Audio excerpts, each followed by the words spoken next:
Scott, you guys have had all kinds of big plays on your touchdown drive.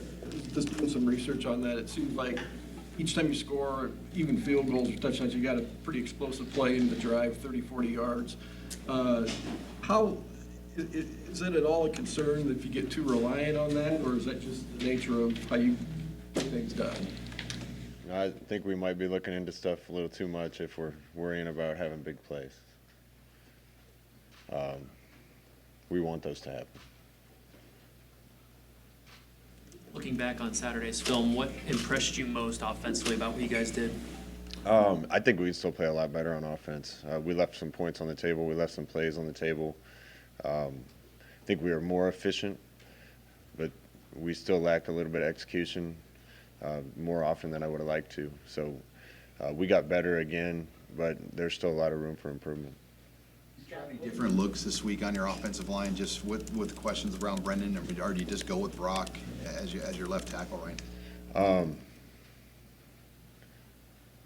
We're not going to really comment on Jaime, but we have a depth chart, and the next guy up will be the next guy up. How does your practice style, the speed with which you guys practice, and the number of reps that your backups get, maybe help when somebody might go down or you might have to play a backup? Yeah, repetition is the key to execution, and we did it a long time ago at Nebraska with 4 groups going at once. We have 2 groups going all the time at a really high pace, get a lot of reps for everybody. That helps.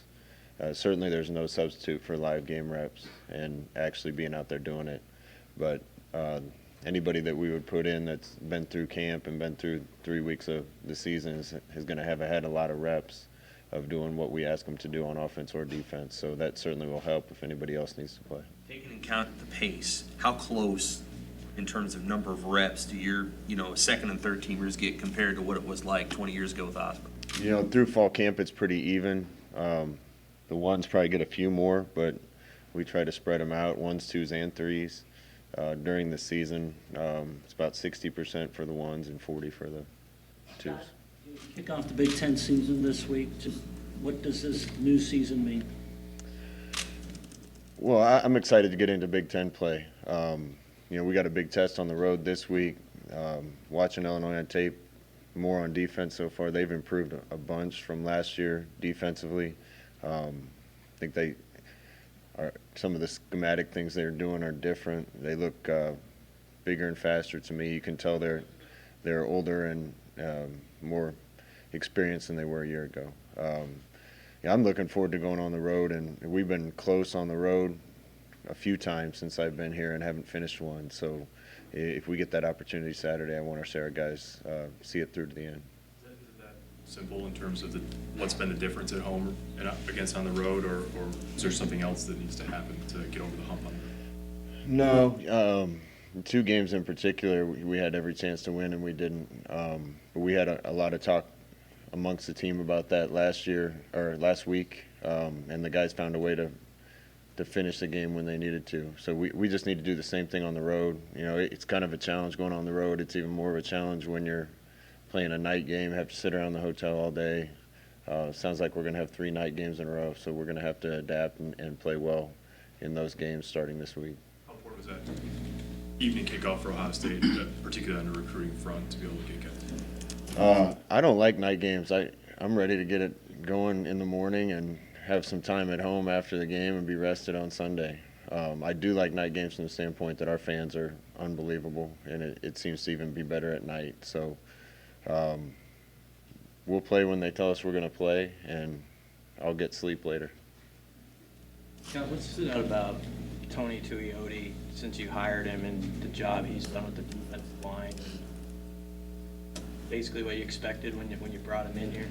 Yeah, we interviewed a lot of guys, and from a fit with our coaching staff standpoint, he was the best of anybody we hired, and I think from a technique and fundamental standpoint with the defensive line, he was the best of anybody that we interviewed. So he hasn't disappointed at all. I think he's made that group better, and really a lot of guys better from the top to the bottom of the roster and guys that are playing. We have a lot of guys on the D-line that are contributing right now, and every one of those guys has improved since Tony got here. The North, McCollum kind of fit in that kicker discussion this week? Well, it's only Monday, so we'll figure that out as the week goes along. Lane came in and did a good job. You know, I saw him kick a week ago for the first time, and he did a good job. Then he got a little sore from kicking for the first time, so we weren't quite ready to give him a chance out at Colorado. But when he came in Saturday, he did a really good job. after the game, the Northern Illinois coach talked about Darian, how much big a presence he is up front and how tough it was to run against him. How big an impact has he made up front for this defense? Yeah, Darian had a really good game. He's solid. He's a leader for us. He's a big body, which is what we need when we play odd front at the nose guard, try to plug up the middle. All those guys up front are playing pretty well, but Darian was a big addition for us, and he was the D-line player of the week for us last week. Had a really solid game. Scott, on those blocked kicks, the 2 blocked field goals on block extra point, was there a recurring issue or were there different issues? Kind of different issues. So one came kind of over our left side, and one came from the edge. So, like I said after the game, you don't ever know you have a problem on those type of things till you have a problem. But then you got to get them fixed, or people are going to keep trying the same things. Darian and Mo Berry both are pretty brash guys. You know, say what they think. Is that something that you encourage or at all address with them about setting a tone and a mentality for the Black Shirts? We try not to tell our guys what to say too much. We try to teach them the right things and the right ways to do things and the right things to say, and then they're going to do what they need to do and want to do. You know, I prefer we didn't say much and nothing leaves this building. I want them to get our guys excited and ready to play, but not talk too much outside of the locker room and the meeting room. Those guys are just both fiery guys and fiery competitors, and they want to win as bad as anyone. Are defenses, Scott, honed in more on Adrian in the run game? Are you seeing that, or are you seeing any sort of different approach by defenses against him in that area? Yeah, you know, I'm sure defenses have to account for that. You know, we've tried to design some runs for him since he got to Nebraska in a year and a half, and I'm sure people need to account for that. You know, we've played 3 defenses where so far this year where we didn't get what we were expecting in any one of the games, which is unique. I've never had that happen before, but I said this before, South Alabama was mostly even, came in and played us mostly odd. Colorado was 50-50 and played us different than what we'd seen on tape, and then last week we got something that we didn't practice for at all. I don't think Illinois is going to be that way. They might surprise me too. They're good at what they do. They know what to do. They know their assignments and what they do, and I expect that we'll get what we've seen on tape for the most part. That might help us be able to scheme things a little bit. How does the versatility of JoJo Doman help you guys out, both against the run and the pass? Yeah, JoJo's unique. You know, big and physical enough to play the run for us on the edge, but athletic enough to actually cover and even cover man-to-man when we need him to. He had a good game Saturday. You know, he had some injury issues in fall camp and was just kind of getting back in shape. So I think we're just scratching the surface of what he can accomplish this year. The way that he's made a couple of those tackles sweeping the way he did, is that something you teach, or is that something he's just naturally good at doing? Yeah, Coach Chins and the boys teach every angle of tackle, every way to tackle. Some guys are better at it than others. Some guys have a knack for it and some have to learn, but JoJo's a guy that has a knack for it.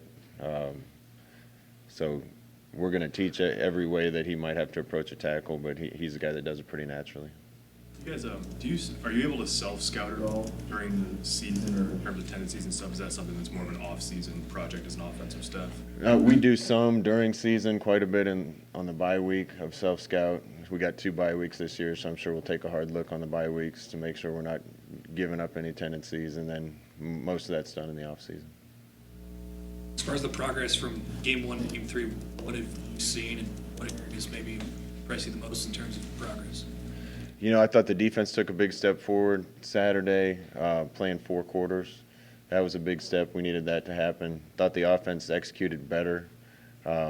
thought we played at a better pace within plays and between plays. Those things still need to improve. Offensively, we need to execute at a little higher rate, play a little faster yet. But we took a big step Saturday, and if we build off that, we're going to be in good shape. I know you don't like to talk about injuries, but how do you feel about your safety situation in general with Deontay out and whatever you can say about Cam, I guess? Well, losing Deontay was big for us.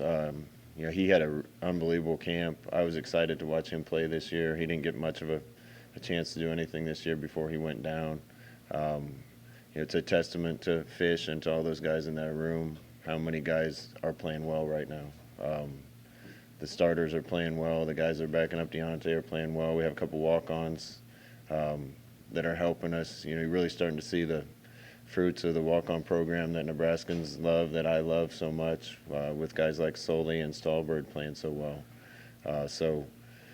We got some pretty good depth there. There's a lot of positions, though, where we can't afford to lose too many guys. How do you manage the plan with your true freshmen? I mean, with the exception of one day, I'll obviously play the game, but as you go forward, is it how much strategy is involved in picking the games that those guys are going to play, when they're going to play, how you're going to use them? And with Ramir getting in the fourth quarter, is that one of four, or do you see him playing more than that? Like I've said before, I think some of them are wait and see. Several of the guys are ready to help us on special teams, and we're going to use them when we can on special teams, when we need them. Right now, especially with what's happened to our secondary, we're having to play a lot of those guys on special teams and defense, and they're getting a lot of plays on defense. So we need some of those young guys to give us some good play on special teams so we can get Markel Dismuke and Cam Taylor and those guys off the field a little bit. If a guy's going to be playing a lot, all four special teams and some defense, or three special teams and offense or defense, we're just going to have to play them. And there's a few guys that fall into that category. But we'll kind of make those decisions as we go along and use the guys that we need. We'll include them in those conversations too, and make sure they're good. But almost to a man, every one of them would say they want to play. With a guy like Noah Pull-Gates, can playing on special teams, can that help prepare him for playing on defense, or are those sort of two separate? They're the same and they're separate. We talk to guys all the time. When you get to the NFL, unless you're a superstar, you're going to be playing on special teams. So it's going to help you. Being out on the field and getting that live game experience helps you a lot, whether it's on special teams or offense or defense. So I think that's why I've said I think the 4-game rule is a great rule. I think it helps get guys' feet wet and help them improve, even if they only play 4 and we get a chance to save their year. What have you seen from Illinois, just when you kind of look at them in your second time against Smith? Like I said, I think they've changed quite a bit. Primarily last year we saw cover 2 and man coverage. They're playing a little more quarters now and versions of quarters, mixing in some 3, mixing in some man, still playing a little bit of 2. They're doing a good job disrupting and rerouting receivers to keep guys from getting down the middle of the field. I think the D-line's playing well. There's a lot of movement up front. They're pretty physical at linebacker. They've definitely improved a bunch on defense. I'm impressed with them. Offensively, they put up quite a few points. The running back's a really good player. I'm really impressed with him, and they got some really good people around him. So we got to be ready to go on the road and have a big test. Did you the last few scholarships, you said maybe to have something on that on Monday? Did you do that? Yeah, we decided on one. Jeremiah Stovall is going to go on. He's been a core special teams player for us for a long time. This is his last season. He's a starter on all 4, and there's several guys that deserve it, but we rewarded him with one, and close to making a decision on the other. How do you feel like Adrian's done in 3 games thrown against zone defense? Since you're probably going to see at least some of that this weekend, how do you feel like he's done? Throwing against zone defense. Adrian's played well. Yeah, I think when you think about Adrian around Nebraska, you forget that he's a true sophomore. He's played well enough for us to win in every game. I think he's gotten better in every game. The one thing we keep talking about, when he's decisive, makes decisions, lets the ball rip, or makes a decision and runs, he's really good. So we need to get him in positions where he feels good about what we're doing and he can be decisive and get the ball in the right place. It's maybe off the beaten path a little bit, but did you play in practice helmets on Saturday? It didn't look like the area codes were on the. I took the air codes off for that game. Why? I don't know, took the area codes off for that game. Was it a statement to the team just to, it's not about you, or? No, I just kind of made the decision to take them off. Will they be back? Will they be back this week? Probably not this week, no. Given the recent history of road games, and I don't know how superstitious you are or anything, are you willing to try maybe something different this week? No, we just need to do what we do. It's not about anything we do traveling or at the hotel or any superstition. It's about practicing really well and being in the right frame of mind and going and playing the best we can. Scott, is there any particular reason you don't do walkthroughs like you did when you were a player and Coach Osmer and Coach Solich the afternoon before the game? Yeah, first of all, for the sake of our student athletes' education, we want them to be here as long as they can and attend as many classes as they can before we take off on Friday. Secondly, when playing in league games in particular, a lot of the guys have seen the stadium we're going to. As a player, I never really felt like I needed to see the field to go play well on the field. Everybody's got good facilities and the same grass or turf. Could reference a Hoosiers scene if you want me to, but all the fields are 100 yards long. So, and in some cases we don't stay too close to the field, so you're talking about an hour or so of a bus ride just to go check out the field, run around on it, play patty cake, and go back to the hotel. So we'll stick with what we do, and it's worked well.